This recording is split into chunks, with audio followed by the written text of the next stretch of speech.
जनता पार्टीचं दिल्ली जंतर मंतर या ठिकाणी आंदोलन उपोषण सुरू आहे. मागणी आहे की मंत्री धर्मेंद्र प्रधान यांनी राजीनामा द्यावा. तुमची काय भूमिका आहे? खरंच असं काही होईल असं वाटतं का तुम्हाला? एवढ्या मोठ्या प्रमाणात जे आपण बघतोय पेपरमध्ये जो प्रकार घडतोय सगळं. तुम्ही बघितलं असेल आता CBSEचे पण मोठ्या बदल्या झाल्या. प्रशांत लोखंडे जो एक मराठी सुपुत्रावर ही मोठी जबाबदारी दिली आहे, ही आपल्यासाठी खूप अभिमानाची आणि कौतुकाची गोष्ट आहे. आणि योगायोग बघा की आदरणीय पवारसाहेब केंद्रात मंत्री होते तेव्हा त्यांच्या टीममध्ये प्रशांत लोखंडे होते. त्याच्यामुळे आमच्या सगळ्यांसाठीच ही एक इमोशनल गोष्ट आहे की एक मराठी मुलगा त्याच्यावर आज देशाची जबाबदारी एवढ्या मोठ्या शिक्षणाची पडली, ही खरंच अभिमानाची गोष्ट आहे. पण त्याचबरोबर ज्या पद्धतीने शिक्षण खात्यामध्ये जो भ्रष्टाचार झाला आहे हा अतिशय दुर्दैवी आहे. त्याचा आम्ही जाहीर निषेध करतो आणि माननीय प्रधानमंत्र्यांनी त्यांच्या मंत्रिमंडळात बदल करावे आणि अशाच व्यक्तीला जबाबदारी द्यावी ही मागणी ही मला रास्त वाटते. धर्मेंद्र प्रधान यांनी राजीनामा मागता का तुम्ही?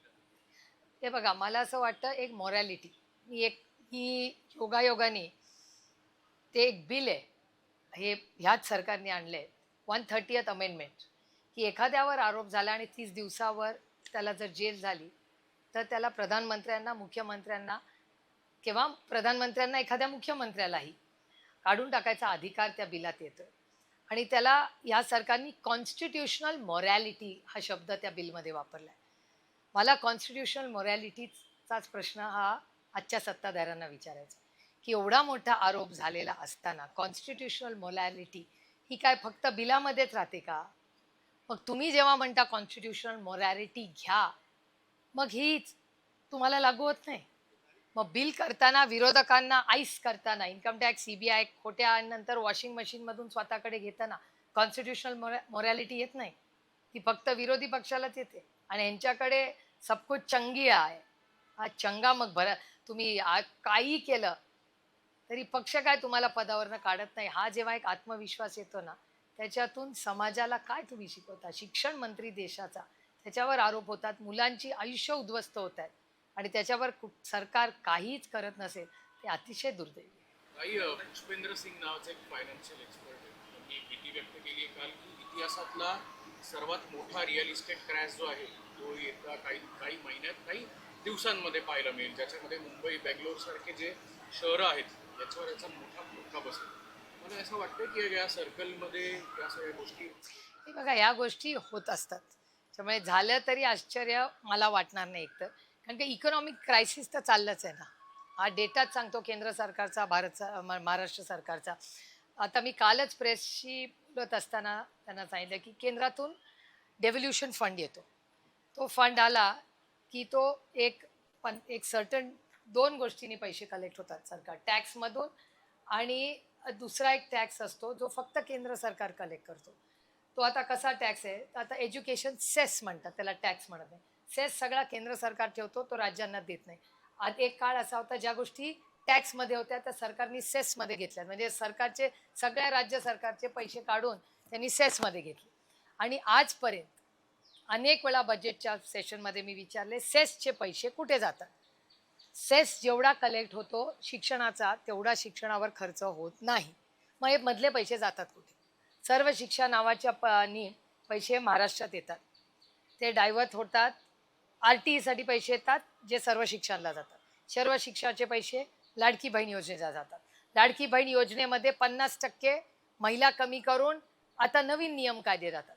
मग हे आधीचे पैसे आले कुठून, खर्च कुठे झाले आणि हा गॅप किती आहे?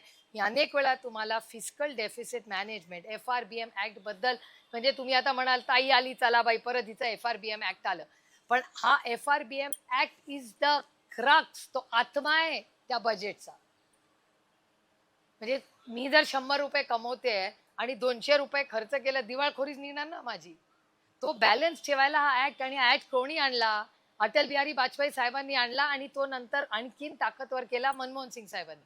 मग या ऍक्टचं काय होणार? लाडकी बहीण योजनेमधून महिला का एवढ्या कमी झाल्या? RTEचे पैसे का येत नाही? सर्व शिक्षा अभियानचे पैसे का वेळेवर पोहोचत नाही? हे प्रश्न आहेत ना. मग शिक्षणाबद्दल हे आता ही नीटच्या परीक्षेचा एवढा मोठा पर्दाफाश झाला आणि आता तर म्हणता येत नाही ना 12 वर्षांचं सरकार आहे ना.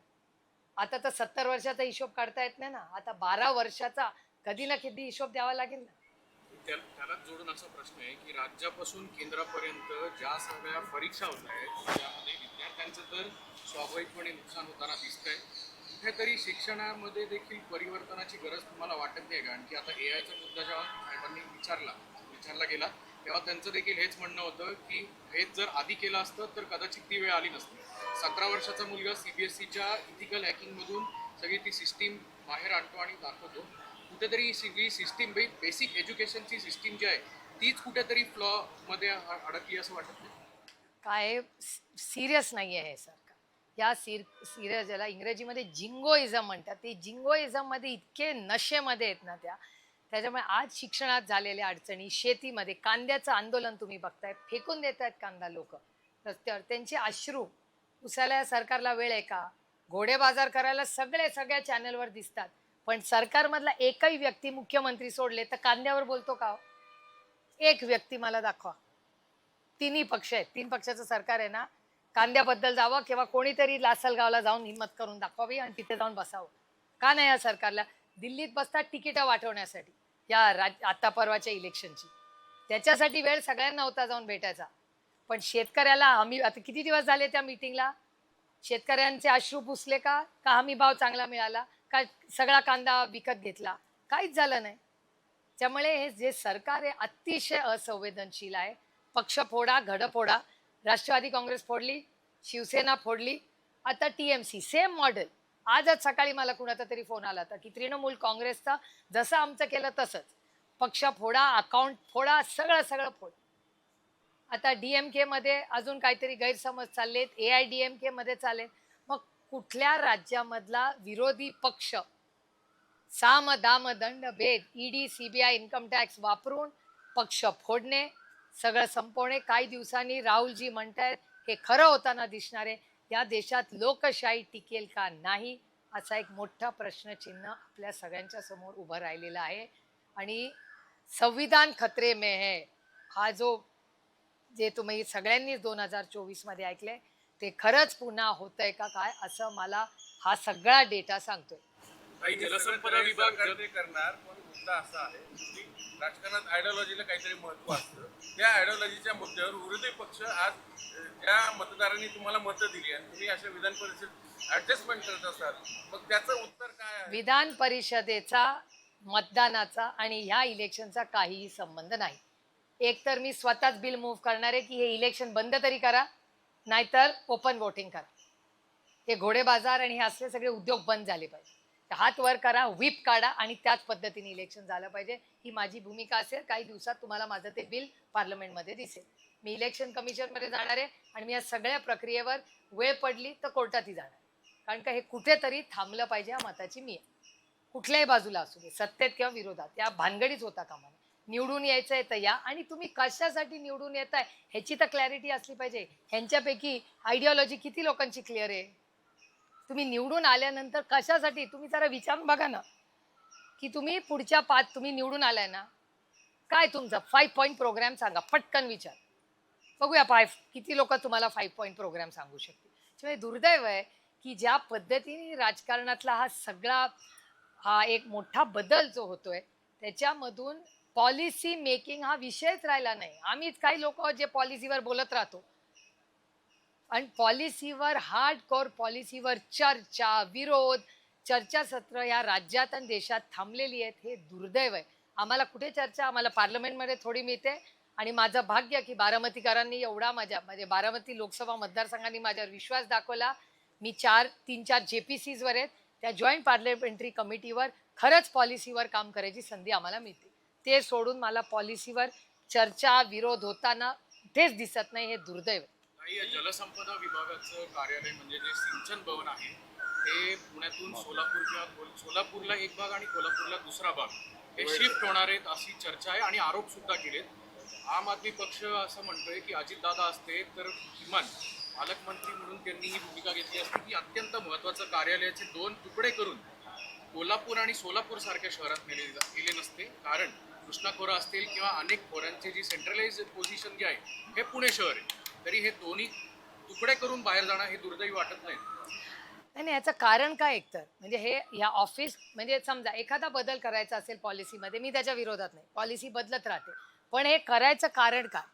अशा वेळीस एका ऑफिस जे यशस्वीपणे काम करतंय त्याचे 2 तुकडे करून 2 शहरात त्याला मूव्ह करायचं कारण काय, याचं उत्तर मी एक पत्र लिहिणार आहे माननीय मुख्यमंत्र्यांना, त्या डिपार्टमेंटला, की त्यांनी आम्हाला सांगितलं तर पाहिजे हे का करतंय, काहीतरी कारण तर द्या. मनमर्जीनी सरकार चाललंय आणि पुण्याचं महत्त्व हे वारंवार कमी व्हावं. आता पुण्याचा क्राईम, आता मी 3 दिवसापूर्वीच तुमच्याशी बोलले होते, तेव्हा माननीय CPनी मला एक पत्र लिहिलं 10 पानी. 10 पानी पत्राला मला आनंद वाटला, त्यांच्या मनाचा मोठेपणा की त्यांनी ते मला पाठवलं. मी CC बघितलं, पण त्याला मुख्यमंत्री आणि अमित भाई शाहना CCच नव्हती, कारण का डेटा त्यांचा होता ना, मी काही माझ्या कल्पनेतला डेटा नव्हता.